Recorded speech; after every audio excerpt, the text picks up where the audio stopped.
Él va a hablarnos sobre Ser y Hacer, la libertad en Hannah Arendt y Jean-Paul Sartre.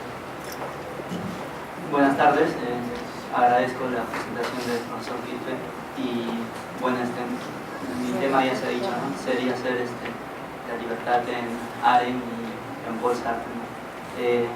Más o menos para identificar, sabemos que Sartre se hizo famoso, ¿no? Por una expresión que dio en una conferencia y decía, ¿no? Que la existencia ofrece la esencia, ¿no? Y en la realidad humana, ¿no? Entonces, básicamente recordemos de que Sartre es un personaje bastante entregado a lo que es el tema de la libertad, ¿no? Y Arendt, por su parte, va a tratar este tema con respecto a la libertad, también siendo contemporánea a su vez de Sartre, en cuanto a un clima político y a un clima bastante confuso y bastante de bastante confusión, al menos en Alemania, ¿no? y al menos todo en la parte de Europa, ¿no? Donde efectivamente se estaban dando lo que Arendt va a considerar lo que viene a ser los gobiernos totalitarios, ¿no? Que viene a ser el nazismo, y al menos en Rusia también lo que va a considerar la Unión Soviética, ¿no? Con Stalin. Bueno, entonces lo que básicamente acá se está en la ponencia voy a tratar de dar a entender es cómo es que Sartre, considerando, digamos, una forma de entender la libertad y a partir de una ontología, ¿no? Que él hace, y Arendt también va a ser, digamos, una ontología, es decir, un ser de lo que viene a ser el hacer para Arendt, ¿no? Que viene a estar marcando. Bueno, entonces básicamente para plantear ya la igualdad y la semejanza y la diferencia entre Sartre y Arendt, ¿no? Sartre, tanto como Arendt, va a considerar que el actuar, la acción, viene a ser el fundamento para lo que es la libertad, ¿no? Y a su vez también correlativamente la libertad viene a ser el fundamento, o sea, y su expresión del actuar, ¿no? Sin embargo, va a haber la diferencia en que dónde va a hacer residir la libertad, ¿no? Sartre considera que la libertad es algo que es una inesencialidad, pero que a su vez, si es que existiría, por ejemplo, una esencialidad en el hombre, es esta misma, ¿no? Que sería la libertad, ¿no? Y entonces es lo único, digamos, a lo cual el hombre estaría condenado, ¿no? Es decir, condenado en donde sea, ¿no? No habría forma de escapar a esta libertad en Sartre, ¿no? Arendt, sin embargo, va a considerar que esta libertad sí es posible aniquilarla, ¿no? Y se puede aniquilar desde los gobiernos dictatoriales y los estados totalitarios, ¿no? Entonces, ¿cómo así? Vamos a verlo ya, ¿no? Entonces, primero vamos a comprender un poco la forma de entender lo que es la libertad en Jean-Paul Sartre. Sartre básicamente divide la realidad del ser, al menos en dos dimensiones, ¿no? Una realidad del ser en sí y otra realidad que él considera que es aquello que es el ser para sí, ¿no? El ser en sí es lo acabado, ¿no? Lo completo, aquello que no tiene posibilidad de ser más de lo que es, las cosas, ¿no? El mundo, al mundo en el cual llegamos y el mundo que encontramos hecho, ¿no? Como acabado, y las leyes naturales de nuestros cuerpos y de los cuerpos en general, ¿no? Es decir, de la exterioridad y de los otros también, ¿no? Incluso aquí también involucra también parte de la dimensión del en sí, lo que viene a ser el pasado, ¿no? El pasado del ser para sí, ¿no? El ser para sí es la realidad humana, ¿no? Lo que va a llamar Martin Heidegger como realidad humana, ¿no? Esa realidad humana del ser para sí se distingue del en sí porque es un ser más bien que es la posibilidad de ser misma, ¿no? Es decir, no es una cosa acabada, completa, como son las cosas y como lo es el mundo, ¿no? Sino que más bien es una realidad que tiene la posibilidad de ser, ¿no? O sea, que es la posibilidad misma de ser, ¿no? Porque no es, ¿no? Sino que es una forma de forjar el ser, ¿no? Porque es aquello que viene haciéndose a sí mismo, ¿no? Por eso es que la realidad humana según este Sartre, que vendría a ser lo que es la conciencia, ¿no? El ser para sí es la conciencia, ¿no? Y esa conciencia es una nada, ¿no? Y esa nada es efectivamente un rol que tiene de nihilizar efectivamente todo aquello que es en sí, ¿no? Por eso Sartre dice, ¿no?, una frase que distinguiendo y diciendo ¿qué es el ser para sí?, ¿no?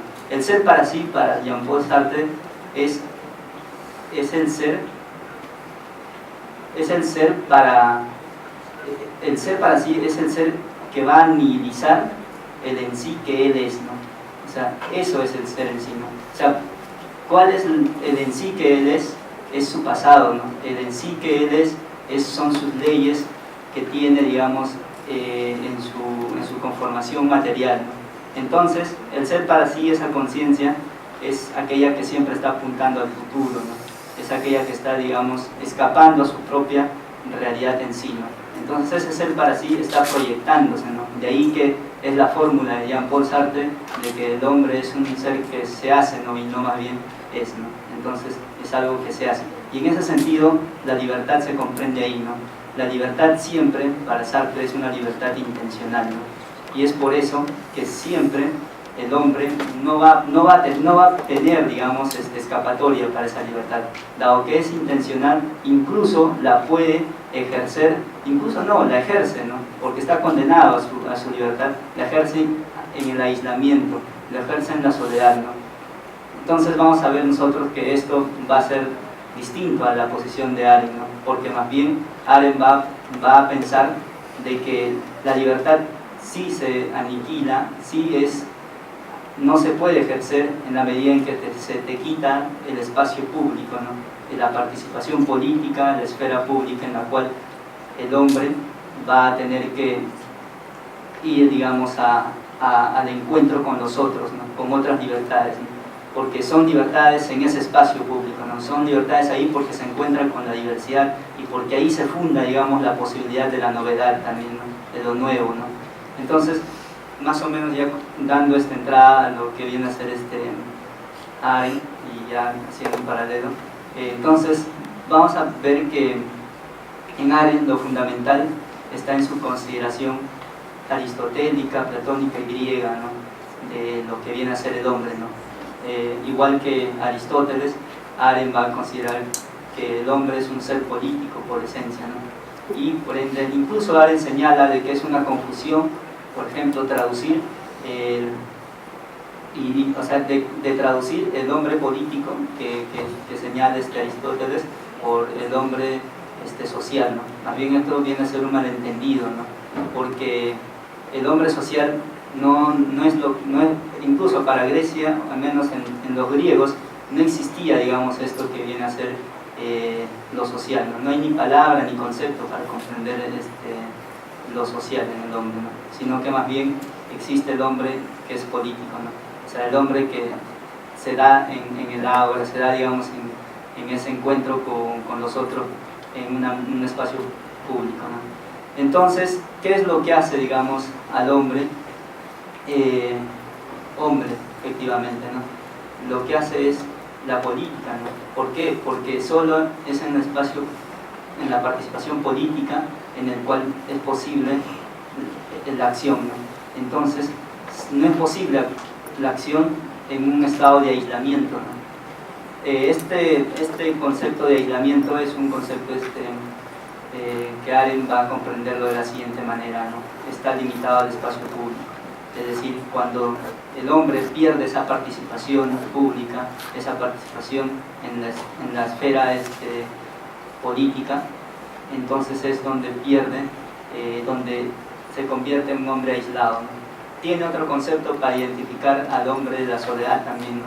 O sea, el hombre aislado es aquel que está aislado de la política.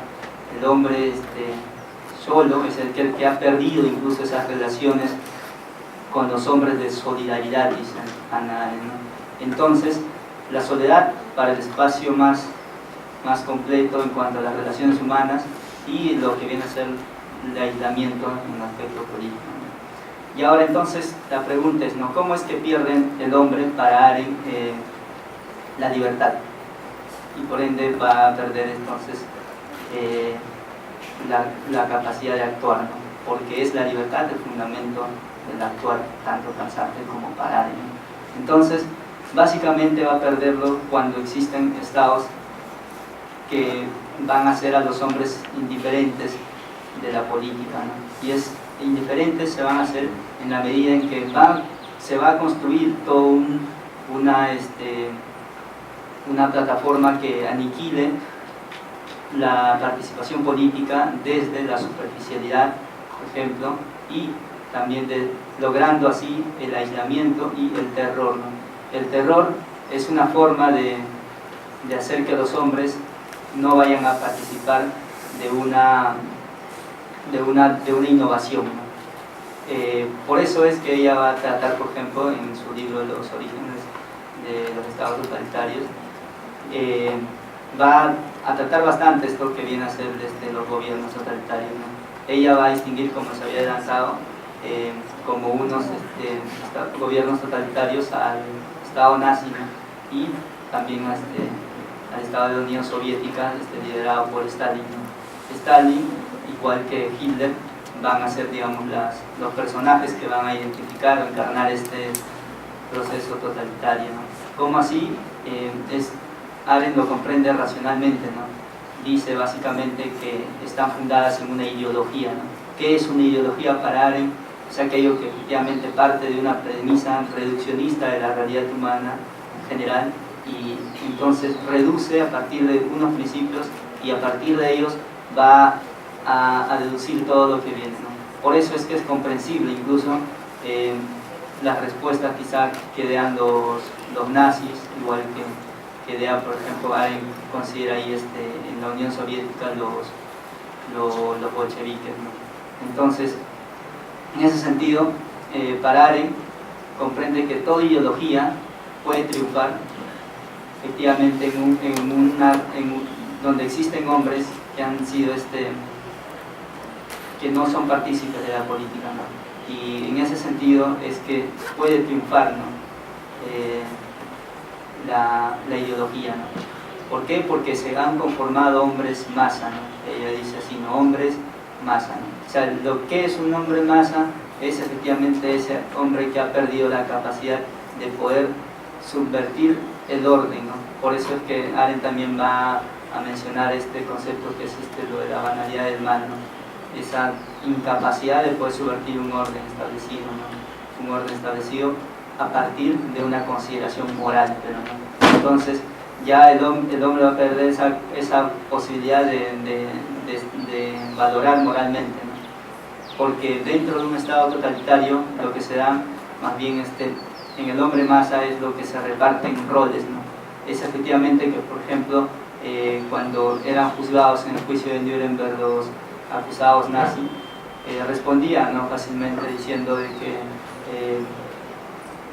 ¿por qué habían actuado así? Porque eran soldados y un soldado venía a recibir órdenes, ¿no? Entonces esa era la respuesta a la que justificaba, ¿no? Dentro de lo que hace un estado totalitario es construir una legalidad y más allá de una pura legalidad, una legitimidad del orden establecido, ¿no?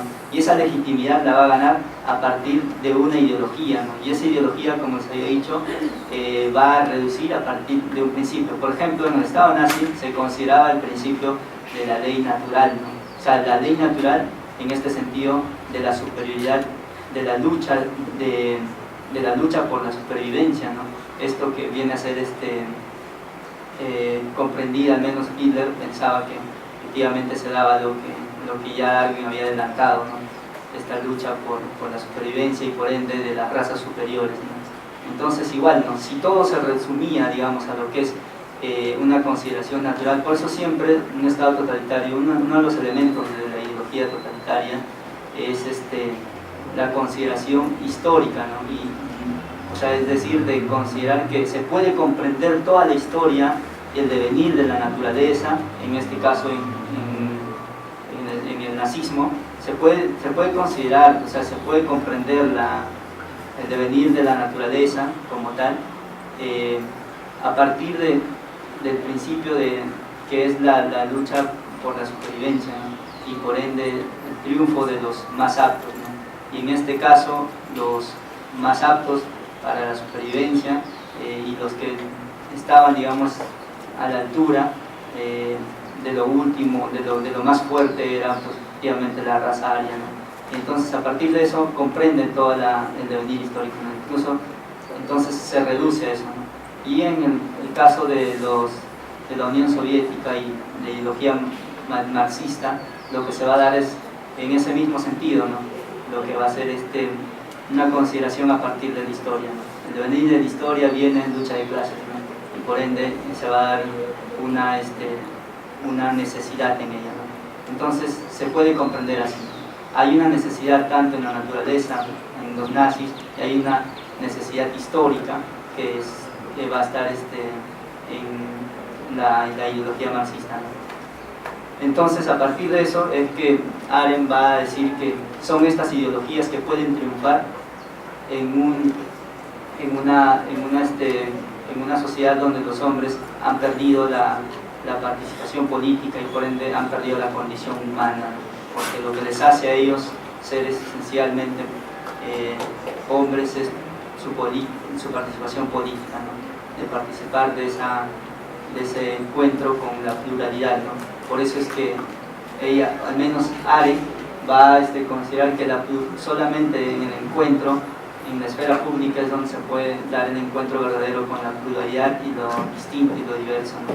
Es por eso que ahí es que al menos es donde se puede construir, digamos, una fuerza de poder, ¿no?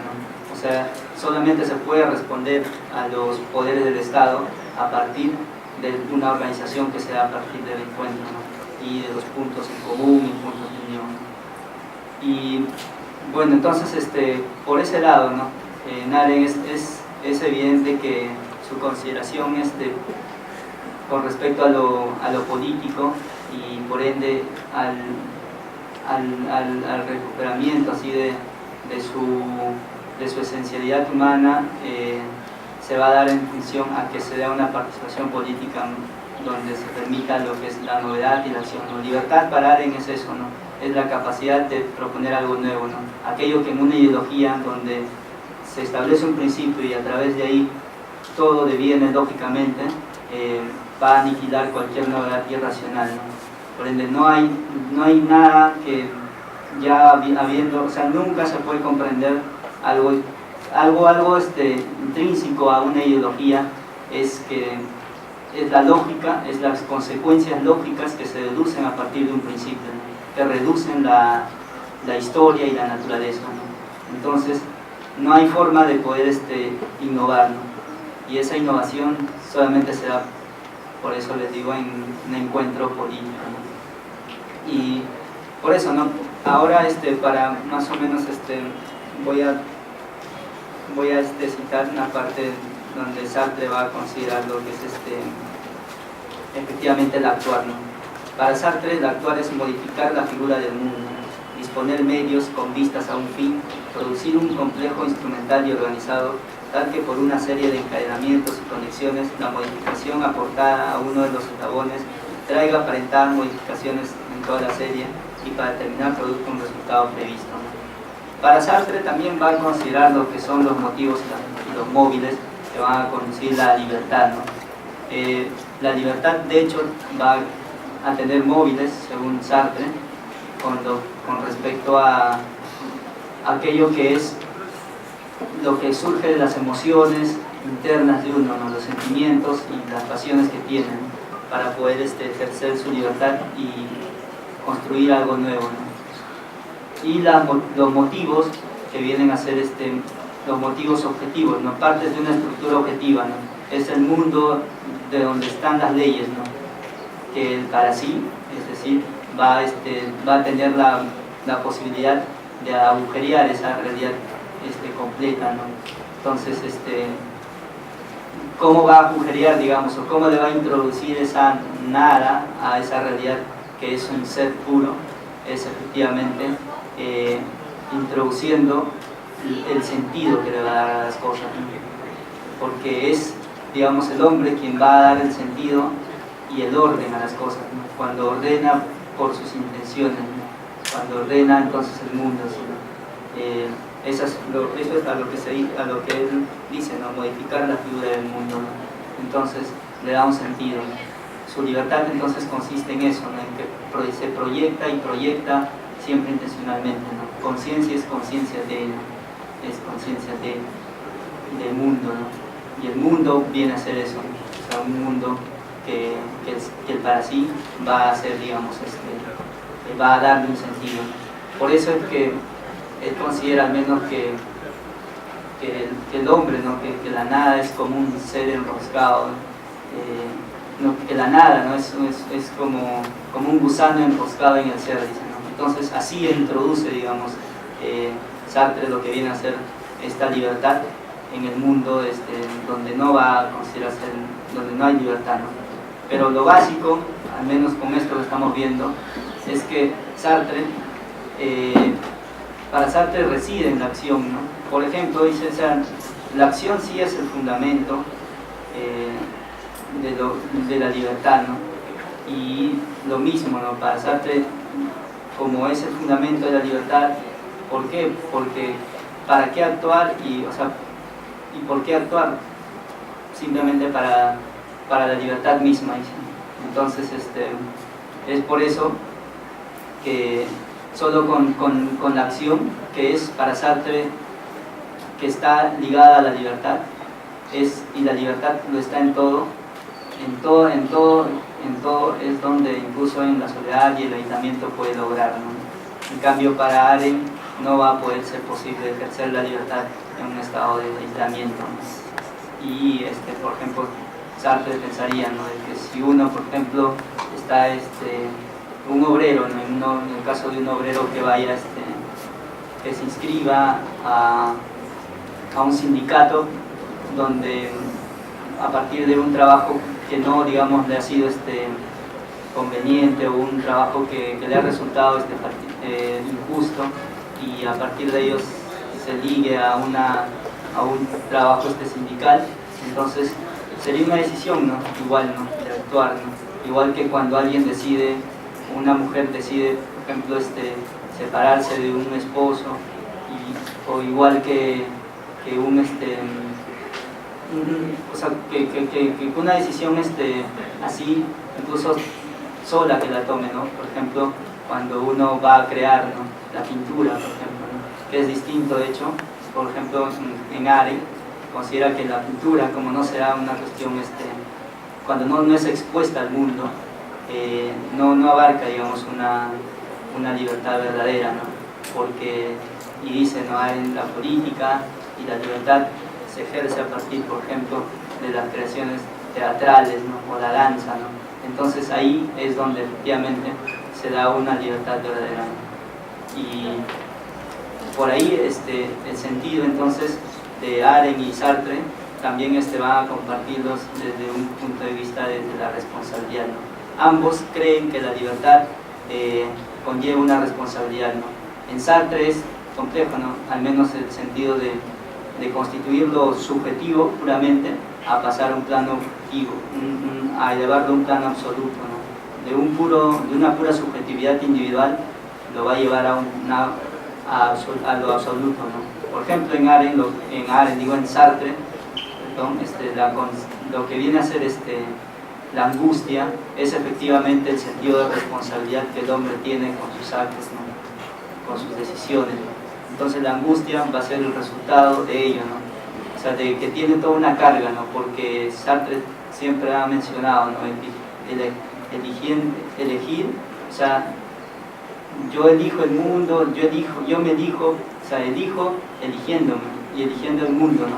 Eligiendo el modelo de hombre y el modelo de hombre que quiero construir, ¿no? Que forjo, ¿no? Por eso es que la responsabilidad del hombre, de sus elecciones individuales, es una responsabilidad absoluta, ¿no? Al final, ¿no? Porque es una responsabilidad de elegir el modelo de hombre que quisiera, por ejemplo, que sea, ¿no? O sea, soy yo, ¿no? Por eso es que Sartre, incluso en el existencialismo, su humanismo, va a señalar bien esto, ¿no? O sea, incluso no hay forma de yo considerar errores, ¿no? O sea, en eso, ¿no? O sea, el problema es que yo siempre elijo bien, ¿no? y en ese sentido, ¿no? O sea, eso es la realidad que se vive, digamos, ¿no? Que el hombre siempre vive, ¿no?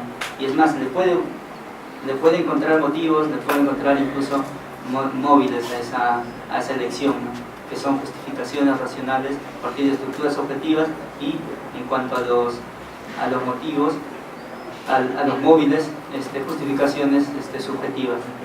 Entonces, a partir de eso sí se puede construir, digamos, una libertad incluso en la soledad, ¿no? Una libertad incluso no participando de una decisión de exposición al mundo, ¿no? Sin embargo, hay una responsabilidad incluso en solo, ¿no? Incluso aún eligiendo yo en un apartado de toda una realidad externa, estoy eligiendo el modelo de hombre, ¿no? Que quisiera que sea, ¿no? Por eso es que aún ahí, donde me alcance la responsabilidad, es incluso donde me está alcanzando la libertad, ¿no? Porque ahí estoy eligiendo, estoy decidiendo. En cambio, en Arendt no. O sea, no es posible, digamos, pensar en un ser que ejerce una libertad verdadera cuando no tiene ese encuentro para poder traducir en acciones su libertad, ¿no?